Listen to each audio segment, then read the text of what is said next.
আসসালামু আলাইকুম, কেমন আছেন সবাই? আলহামদুলিল্লাহ আমি ভালো আছি। চলে আসলাম আপনাদের মাঝে একটা নতুন ব্লগে। আজকে তো পার্লারে গেছিলাম, আপনাদের সাথে ওখানে গিয়ে টুকটাক ভিডিও শেয়ার করছি। সারাদিন পার্লারেই ছিলাম, কারেন্ট ছিল না। গেছি, যাওয়ার পরে চুলে মেডিসিন দিয়েছে, দেওয়ার পরে মানে যাওয়ার সাথে সাথে কারেন্ট চলে গেছে। পরে মেডিসিন দিয়েছি, দেওয়ার পরে ওই 1:30 পর্যন্ত বসেছিলাম। 1:30 বাজে কারেন্ট আসছে। আসার পরে চুলে যে মেশিনে টানলো, টানতে টানতে যে সন্ধ্যার সময় বাসায় আসছি। আর এখন আমার ম্যাডাম আমাকে মেসেজ দিছে, আমার হাতের চা আছে না, ওই চা সবাই মানে মিস করতেছে। স্কুলে সবাই মানে রাগ করতেছে। ম্যাডাম আমাকে মেসেজ দিছে যে আমি কেন গেছি এই সময়, ওদের স্কুল বন্ধ হইলে কেন গেলাম না। পরে ম্যাডাম আমাকে মেসেজ দিছে যে আমি চা কীভাবে বানাই এটা জানার জন্য। পরে আমি আবার ভয়েস দিয়ে সব কিছু বইলা দিলাম, যে কিভাবে বানাবো বইলা দিলাম। এখন পারবে কি না আমি জানি না, তবে বইলা দিছে। আবারও ম্যাডাম মেসেজ করছে, শুনে কি বলে তারপরে আবার কথা বলি আপনাদের সাথে। পার্লারের উনি বলছে আমার একটু পরপর চুল আশ্রাইতে, আমি আবার একটু পরপর আশ্রাইতেছি। কালকে আবার যাইতে হবে। এগুলা আগে করতে মানে ভাল লাগতো, এখন মনে করেন যে বইসা থাকতে থাকতে সারাদিন বিরক্ত হয়ে গেছি। মনে হয় না যার জীবনে করবো নাকি আল্লাহ জানে, ভাল লাগে না।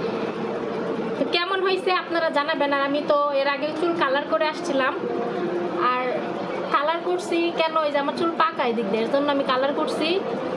তো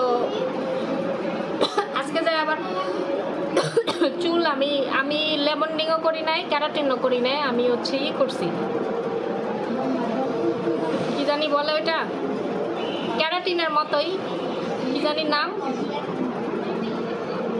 যাই হোক এখন মনে নাই, পরে বলবো। মানে ওইটা করছি আমি। ওইটা করলে চুলের কোনো ক্ষতি হয় না, হয় না। আর লেমনিং করলে চুলের ক্ষতি হয়। আমি লেমনিং এই একবার করছিলাম, আর কখনো করি নাই। এদিকে আমি আজকে হলো অসুস্থ, জ্বর ঠান্ডা লাগছে, তারপরও এগুলা নিয়ে আমি পার্লারে গেছি, কারণ ওইখানে টাকা দিয়ে আসছি, বুকিং দিয়ে আসছি। যদি না যাই তাহলে সময় চলে যাবে আমার, এই জন্য গেলাম। অসুস্থ তারপরও গেছি, সারাদিন ওইখানে বসে থাকতে থাকতে আর ভাল লাগে না। যাওয়ার আগে আপনাদের লগে ভিডিও শেয়ার করে গেছি, কারণ আমি জানি যে ওইখানে গেলে আবার কখন না কখন আমু ভিডিও টাইম মতো দিতে পারবো না, এর লেগে আগে ভিডিও শেয়ার করে গেছি। কেমন হয়েছে জানাইবেন।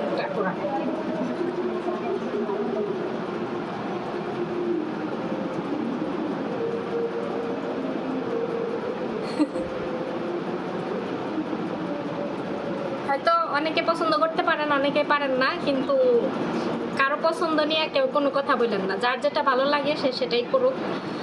আর চুল আমার 3 দিন খোলা রাখতে হবে। 3 দিন আমি চুল বাঁধতে পারবো না, এভাবেই রাখতে হবে। আগামীকাল আবার যাব, গেলে আবার মেশিন আবার 1 ঘন্টা টানবে। আবার তারপরের দিন যাব, তখন চুল ওয়াশ করবে, স্পা করবে, আবারও মেশিনে টানবে, তাহলে এই চুল বাঁধতে পারবো। এর আগে চুল বাঁধতে নিষেধ করছে। চুল এর আগে বাঁধলে ওই যে চুল বাঁকা বাঁকা হয়ে যাবে, বুঝছেন। অনেকে জানতে চাইছেন যে আমার এই ড্রেসিং টেবিলের দাম কত। আমার ড্রেসিং টেবিলের দাম হচ্ছে টোটাল, মানে ওনারা গাড়ি দিয়ে গেছে, উপরে উঠাইয়া বাসায় না, টোটাল 28,000 টাকা খরচ পড়ছে। আর অনেকে বলছেন যে আমি এত বড় ড্রেসিং টেবিল কেন কিনছি। আমি যখন অনলাইনে অর্ডার করি ড্রেসিং টেবিলটা, ছবিতে আমি ছোট দেখছি, আমি কখনো ভাবি নাই যে এত বড় ড্রেসিং টেবিল হবে। আমি ছবিতে ছোট দেখছি, এর জন্য আমি অর্ডার করছি। পরে বাসায় আনার পরে দেখি যে বিশাল বড় হয়ে গেছে। আর সাইডে যে সেলফ আছে ওইটা অর্ডার করছি, কারণ ওইখানে জিনিসপত্র রাখা যাবে অনেক কিছু, এর জন্য। আর এই পাশে যে একটা সেলফ আছে, এটার ভিতরে আমি জুতা রেখে দিছি। অনেকে বলতেছে যে জুতা রাখার বক্স আছে আলাদা। হ্যাঁ, আমাদের জুতা রাখার বক্সও আছে, কিন্তু এই ড্রেসিং টেবিলের সাথে এই সাইড সেলফগুলো যারা কিনে, তারা এইভাবে জুতা ব্যাগ এই জায়গায় সাজায় রাখে, বুঝছেন। তো আমিও অনলাইন থেকে আমি কিছু দামি দামি জুতা কিনছিলাম, সেগুলো আমি আপাতত সাজায় রাখছি। আমি যখন চলে যাব তখন এগুলো আবার গুছায় অন্য জায়গায় রাখবে, আর এখানে একটা করে ফুলের টপ কিনে সাজায় রাখবে, বুঝতে পারছেন। আর সব প্রশ্নের উত্তর দিয়ে দিলাম। আর আবারও বলতেছি, এই ড্রেসিং টেবিল টোটাল প্রাইস পড়ছে 28,000 টাকা। ওনারা গাড়ি দিয়ে বাসায় দিয়ে গেছে, সেই ঢাকা আমতলির থেকে। আমি অনলাইনে একটা পেজের থেকে অর্ডার করছি। অনলাইন পেজের নাম হচ্ছে মিনিমাল ফার্নিচার ফেয়ার। ওই পেজ থেকে অর্ডার করছি অনলাইনে। তো ওনারা একদম ভালো মতো সার্ভিস দিয়ে গেছে, কিন্তু একটা জিনিস বলেছে, আমার এখানে চুরির আলনা আছে, চুরির আলনার যে পাইপটা ওইটা ওনারা দেয় নাই, ভুলে গেছিলো। পরে বলছিল ইসে কুরিয়ারে পাঠাই দিবে, এখন পর্যন্ত ওনারা দেয় নাই। আমি ওনাদেরকে মেসেজ দিব, দেখি ওনারা কি বলে, কারণ এখানে চুরির সিস্টেম করা আছে। যদি এখানে চুরি পাইপ না থাকে তাহলে এখানে তো আমি চুরি রাখতে পারবো না, ঠিক আছে। তারপর আরেকজন বলছে যে চুরি, দাঁড়ান দেখাচ্ছি, এই যে চুরির আলনাটা দেখে অনেকে বলছেন যে এই চুরির আলনা ড্রেসিং টেবিলের ওইখানে রাখলে ভালো হবে। কিভাবে রাখবো? ড্রেসিং টেবিলের ওইখানে এটা রাখলে কখনোই ভালো হবে না, এটা এখানে থাকলেই ভালো হবে, কেননা ড্রেসিং টেবিল সাদা আর এটা হচ্ছে কাঠ কালার, এখানে কখনোই রাখলে ভালো হবে না। আর এখানে চুরি এখনো কেনাকাটা হয় না, কারণ আমি দেশে থাকি না, এত চুরি কিনা কি করবে, এর জন্য এইভাবে খালি আছে, পরে ভবিষ্যতে সাজাবো আর কি।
আরো করেন।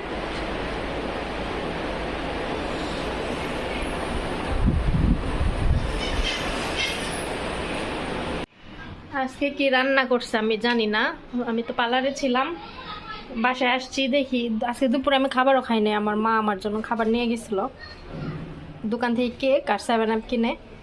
আর এই যে এটা আমি কি মাছ জানি, রূপচাঁদা মাছের মতো একটা কি মাছ জানি, আমার মা সকালে কিনছে। এই মাছ ভুনা করছে, যে ভাত আছে, তো আমার জন্য আমি খাই নাই তো দুপুরে। আর আর কি করছে দেখি তো টেবিলে কি আছে। এটা বরবটি ভাজি। আর এখানে আছে সকালে চাল কুমড়া ভাজি করছিল, রুটি বানাইছিল, ওইটা আছে। আর কি দেখছেন, যে গতকালকে মাংসের ঝোল আমার মা কড়াইটা টেবিলের উপরে রাখেছে।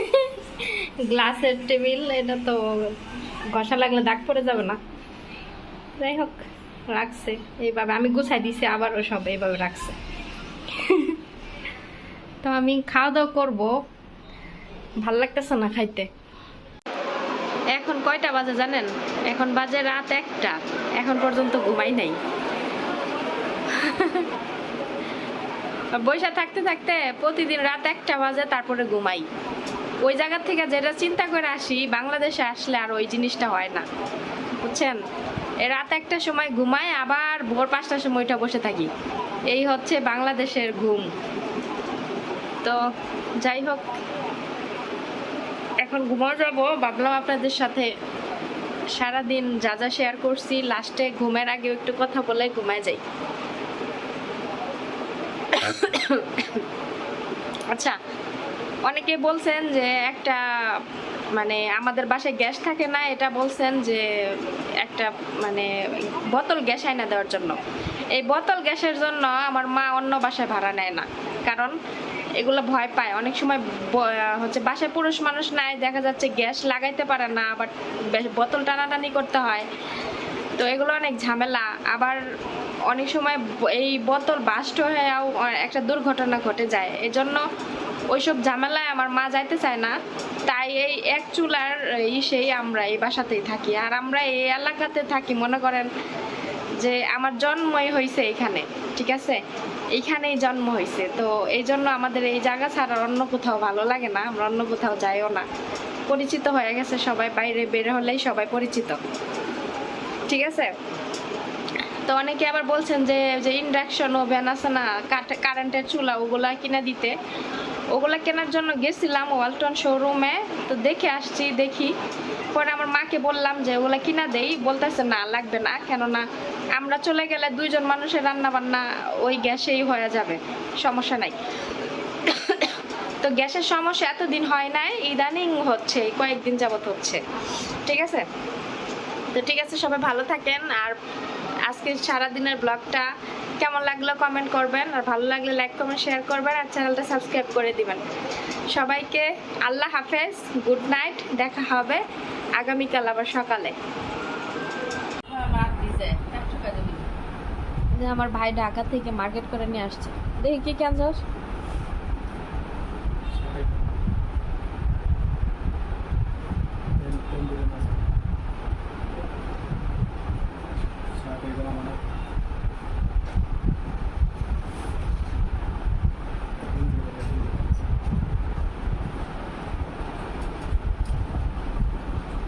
মারলে একটা আনতি, মারলে একটা আনতি, আবার যাবি রাতে ঘুমায় পড়বি।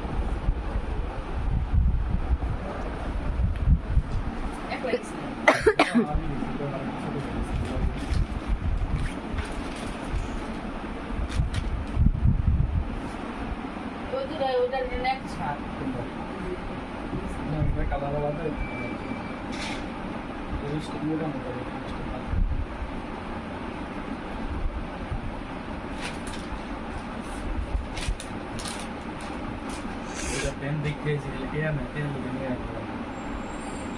Pen ini pen saya, pen ini.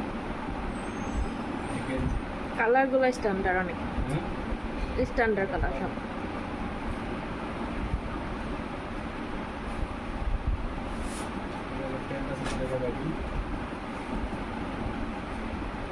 Kabaddi কাপড় প্যান্ট। তুই এখানে কয় হাজার টাকা মার্কেট করছিস? এখানে 2400 আছে, লিবিয়া 8000 টাকা, 8000 টাকা, জুতা আছে 800 টাকা। আরো বেশি মনে হয়, আরো বেশি মনে হয়। এই যে প্রত্যেকটা জায়গা সিরিজ আছে।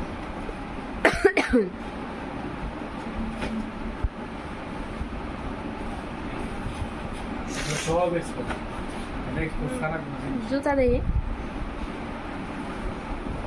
কোন মার্কেট থেকে গেছি? এটি জবাব উত্তর ঠিক আছে, উত্তর যেহেতু তোমার আইনা দেন যেহেতু দাম দিল 400 টাকা, এগুলো এমনি নর্মাল পরার লিগা 400 টাকা নর্মাল মোটর বাইরে পাইটা জল। হ্যাঁ ভালোই, আবার দিনে হবে।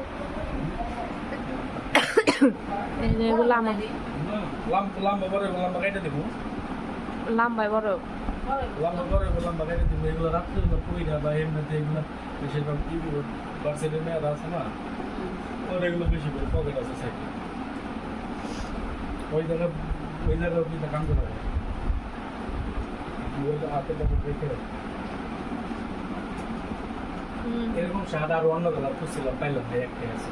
আর যেটি আছে এটি হলো সব মোটা, একটু ভালো লাগছিল। প্লাজো আছিল, প্লাজো আনি নাই পরে করবো, এত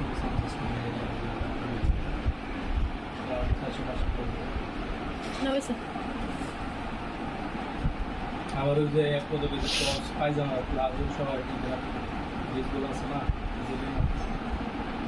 অনেক সুন্দর সুন্দর সেট ধরা পাজামা আছে। এটি 850 টাকা